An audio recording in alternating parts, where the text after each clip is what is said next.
The UFC is back. We are just a couple days away from UFC Fight Night. Mackenzie Dern versus Amanda Ribas 2, which means it's time for me to break down every single fight on this card, starting with early prelim opener, going all the way up to the main event. I'm very excited for this card, not even because it's like an amazing card or anything, just because there hasn't been fights in 4 weeks. I need this, guys. Listen, dogs are barking, and I'm not talking about underdogs, guys. It's Mackenzie Dern weigh-in week as well. So there's stuff to look out for here. Without further ado, let me jump right into this. The first fight of the night's not actually Narullo Aliev versus Yanel Ashmuth. That fight's off. Ashmuth announced last night that he's pulled out due to injury. So I actually just found out Joe Solecki stepped in for Yanel Ashmuth. So it's Narullo Aliev versus Joe Solecki. I'm going to be going with Narullo Aliev because Joe Solecki has no training camp. Aliev has been training for this since like December, November type. Like it's been a full training camp for Aliev. Joe Solecki's stepping on a week's notice, and he's lost his last 2 fights. And I just think Narullo Aliev is going to get it done by decision. Going to be pretty boring, but he'll get it done. Next fight up the card, we've got Fatima Kline versus Victoria Dudakova. So the thing with this fight, guys, Dudakova is like a plus 600. Fatima Kline's minus 800. Her last fight, both of them lost their last fight. Victoria Dudakova lost to Sam Hughes, who's like a veteran at this point. You know, she's at the later end of her career, and Fatima Kline came in on short notice and put up a hell of a fight against Jasmine Jasudavicius to the point where people were calling it a robbery. It wasn't a robbery, but it was that close where people could argue it. And now she has a full training camp here. So I don't think I can pick against Fatima Kline because Dudakova has a cardio issue. She has... I don't think she's been that impressive in the UFC. She kind of got a fluky injury win against Estela Nunes. That was lucky. And Jinyu Frey, and she weighed in overweight in that fight too. So it's like, I've got to rate Fatima Kline higher, again, with her performance against Jasmine Jasudavicius. Jasmine Jasudavicius is on a tear right now. So her making it that close against her is pretty impressive. I'm going to go with Fatima Kline to win a decision here. I think maybe a 3rd round TKO though or something like that, because Dudakova definitely gasses out. Sam Hughes put the pressure on her in the later ends of the later end of that fight, and Dudakova had nothing for her. She was completely gassed out. And Fatima Kline, she was in it till the end with Jasmine Jasudavicius. So I'm going to go with Fatima Kline to win by decision or a late TKO or something like that. But yeah, Fatima Kline should get it done. The odds are tempting, but man, I'm not doing it. Fatima Kline by decision. Next fight up the card, we've got Magomed Gadziyasulov versus Bruno Lopes. So Magomed Gadziyasulov, he's 9-0, you know.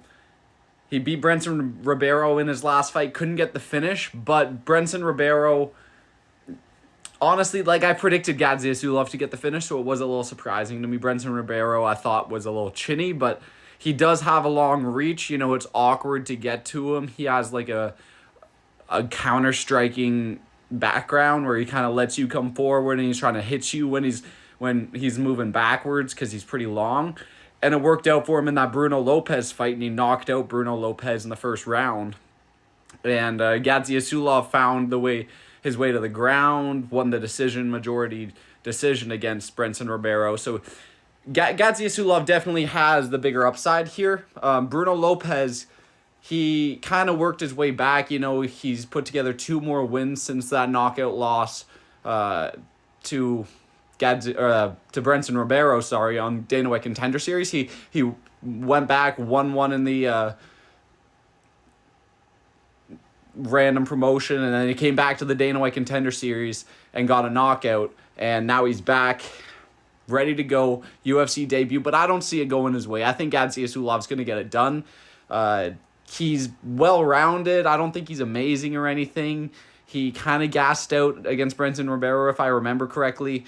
But I think Gadziyasulov is going to win this one. I don't see a knockout here because their reach is pretty similar. And I think the Brenson Ribeiro reach discrepancy between... he had a 10-inch reach advantage or a 9-inch reach advantage over Bruno Lopes. And that's sizable.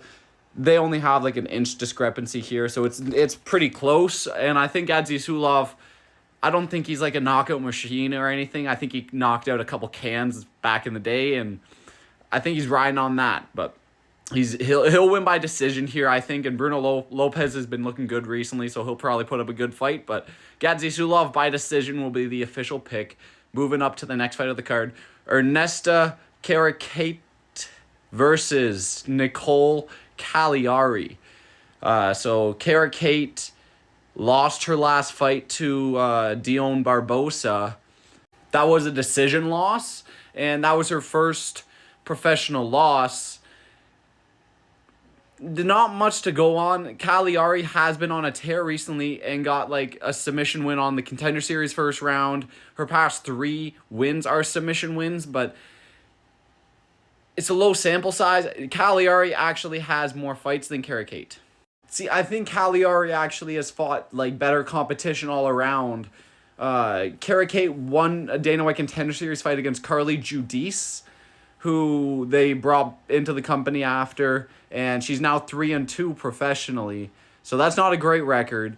Calliari, she's fought better competition. You know, she fought Calliari fought Kay Hansen back in the day, and like I feel like her Dana White Contender Series opponent is better than a Carly Judice win on Dana White Contender Series. It's a bit better, but it's like, yeah, I don't think Carly Judice is that good.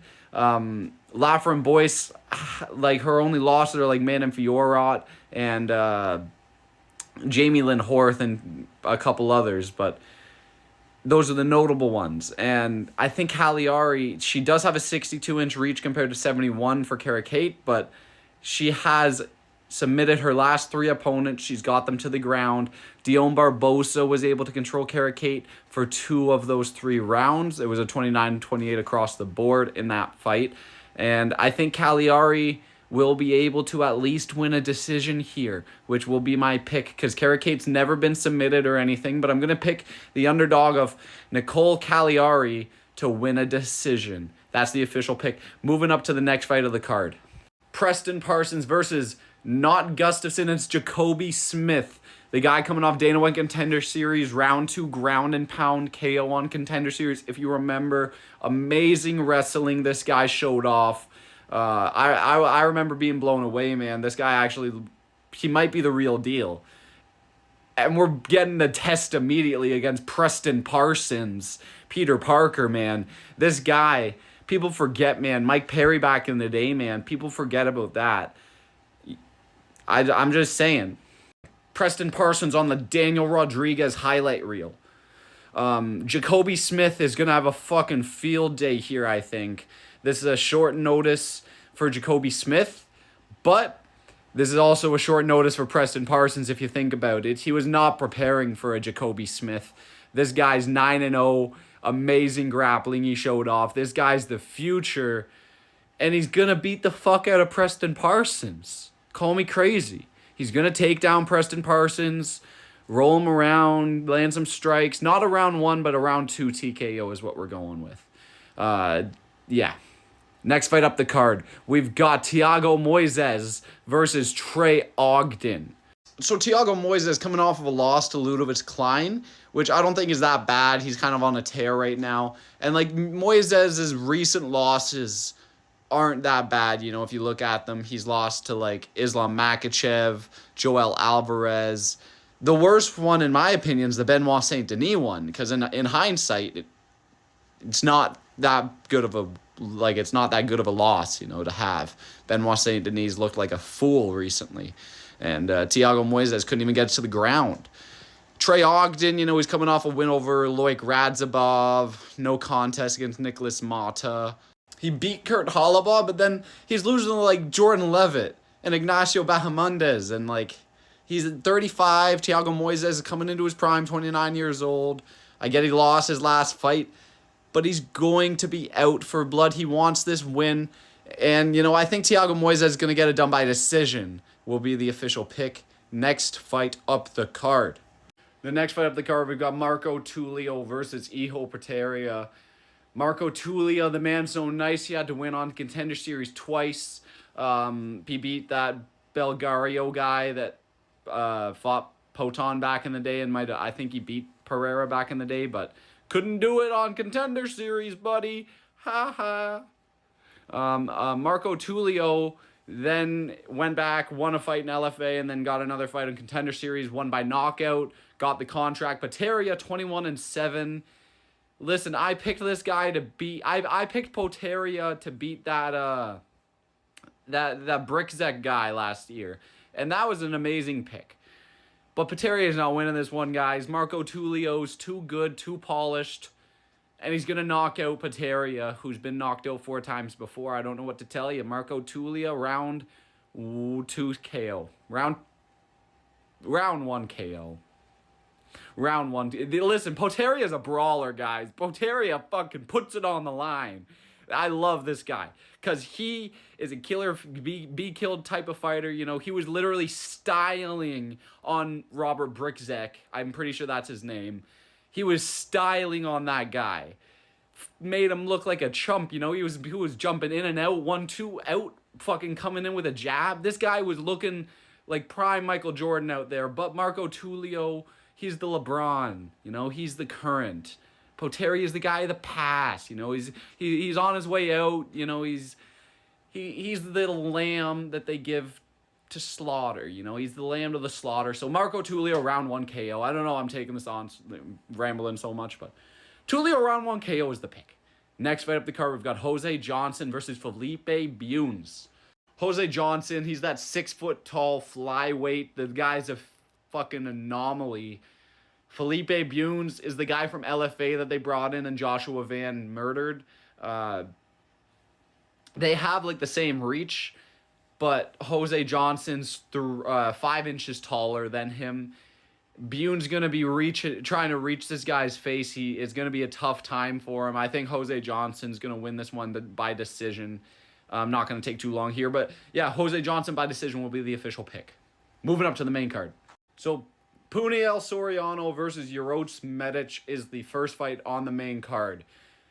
Punahele Soriano, I picked Miguel Beza to beat him in his last fight, and I was sorely disappointed because Punahele Soriano, this guy's usually the sloppiest fighter known to man, and he was pretty sloppy in that Miguel Beza fight, but he just outslopped Miguel Beza. That was the key moment, you know. He just outslopped him. And Uros Medic, his last fight, he obliterated Tim Means, sent him into the sun. His only recent losses are Miktikbek Oralbai and Jalen Turner. But don't be led astray, guys. Matthew Semmelsberger was 2 rounds up on Uros Medic in that fight before Uros Medic knocked him out in that third. So it's a tough one to call. But I'm going to be going with Uros Medic to beat Punahele Soriano. The large majority of people on Topology are picking Uros Medic to knock out Punahele Soriano, and I understand, you know, he came back and he knocked out Matthew Semmelsberger, but what has Semmelsberger ever done in his career? Punahele Soriano got knocked out by Roman Kopylov, and that's it. Uros Medic is good, not undercutting the guy, but he knocked out Tim Means. I'm going to say Uros Medic beats up Punahele. Soriano and might have some moments of like success where he looks like he's about to get a finish. Punahele might have some glimmering moments in that second round, you know, but Uros Medic will take home a decision here, 29-28. That'll be the official pick. Next fight up the card, we've got Christian Rodriguez versus Austin Bashi. Austin Bashi's coming off Contender Series, you know, nice submission win on Contender Series. He's 9-0, mostly finishes, a couple decisions in there. Christian Rodriguez, he's officially at 145, guys. Listen, a large part of you are going to be picking him to win. He beats prospects. No. He was weight bullying at 135, missed weight in like 3 fights in a row. Raul Rosas Jr. overweight. Cameron Simon overweight. And Isaac Dolgarian is when he moved up. And Isaac Dolgarian still should have won that fight. Split decision.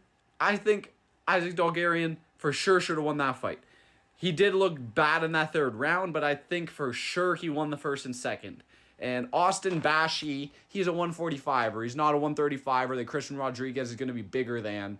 weight bullying, fucking missing weight by 4 pounds against Raul Rosas Jr. That still pisses me off to this day. And Austin Bashi, he looked amazing. He has good grappling. And Julian fucking Erosa submits you, Christian Rodriguez, out of anyone? Julian Erosa? I'm going to go with Austin Bashi to out-grapple Christian Rodriguez, and he's going to find a submission win in the second round. Will be the official pick. Moving up to the not co-main or anything yet. Chris Curtis versus Roman Kopylov. So Chris Curtis, this guy lost to Brendan Allen by decision in his last fight, 5-round fight. A lot of people were upset about that, but Chris Curtis, blew a hamstring at the last fucking 10 seconds of the fight and kind of lost the 5th round because of it, so he threw the fight away in my eyes.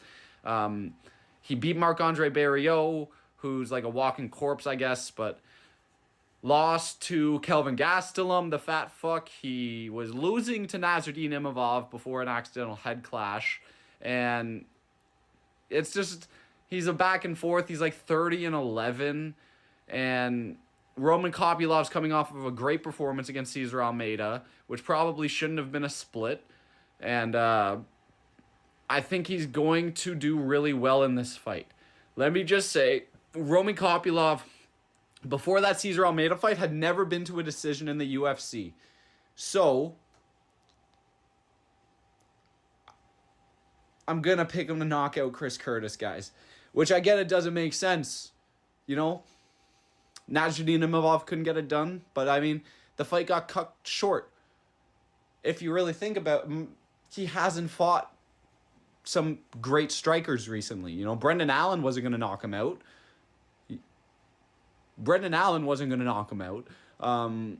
You know, Kelvin Gastelum probably wasn't going to knock him out.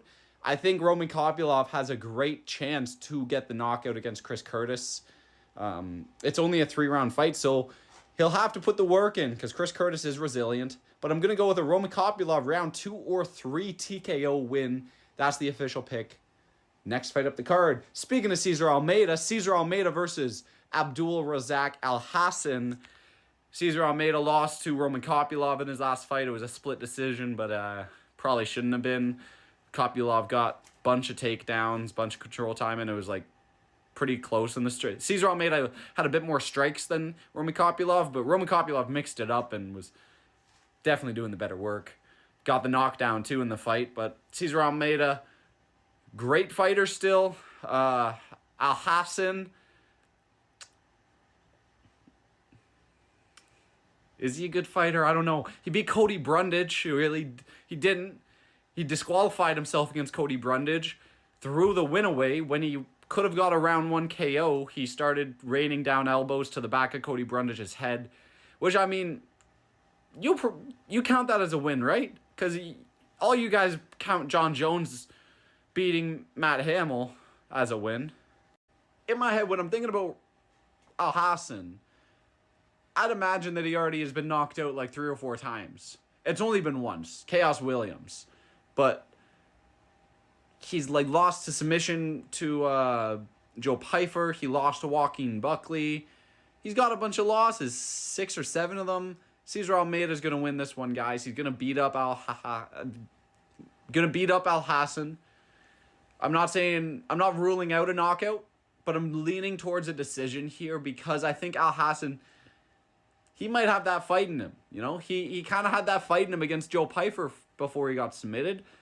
I don't sense a submission from Almeida, and I don't know if I sense a knockout. I'm going to go with Cesar Almeida to win a decision against Al-Hassan. That'll be the official pick, and I am so excited to move to this co-main event between the legendary Santiago Ponzinibbio versus Carlston Harris. Santiago Ponzinibbio, guys, he's lost 4 of his last 5 fights. He lost to Jeff Neal. He lost to Kevin Holland. He lost to Muslim Salikov. He lost to Michel Pereira. But most of those are split decisions. Carlston Harris, he's won 3 of his last 5 fights. He lost to Chaos Williams, and he lost to Shavkat. I think Carlston Harris has this one, guys. I don't know why the odds are this close. Maybe it's because Ponzinibbio is going to a split decision with these guys, but like I don't know, guys. I really think Ponzinibbio is not that good. I really don't think he's that good. He's lost a lot of fights, and did I say 1-for-4 in his last 5 fights? Have I said that yet? Have I said 1-4 in he's lost his last 4 fights, guys? Have I said that yet?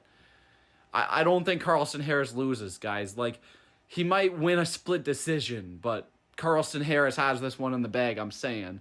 Carlston Harris by decision will be the official pick. No technical shit. Ponzinibbio sucks. Moving up to the main event, we've got Mackenzie Dern versus Amanda Ribas. We're not watching for the fight in here, guys. We know what they're doing here. We knew exactly what they're doing here, guys, and I'm not complaining. This will be a dog fight.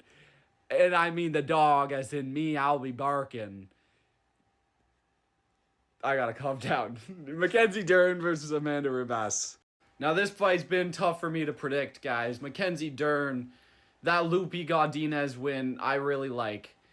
I think she looked pretty good. It was a really close fight. She got the takedown she needed. She was dogging it out on the feet too. I gotta give it to her. And she looked pretty good. Amanda Ribas, she lost to Rose Namajunas in her last fight. Unanimous decision, all 5 rounds it went.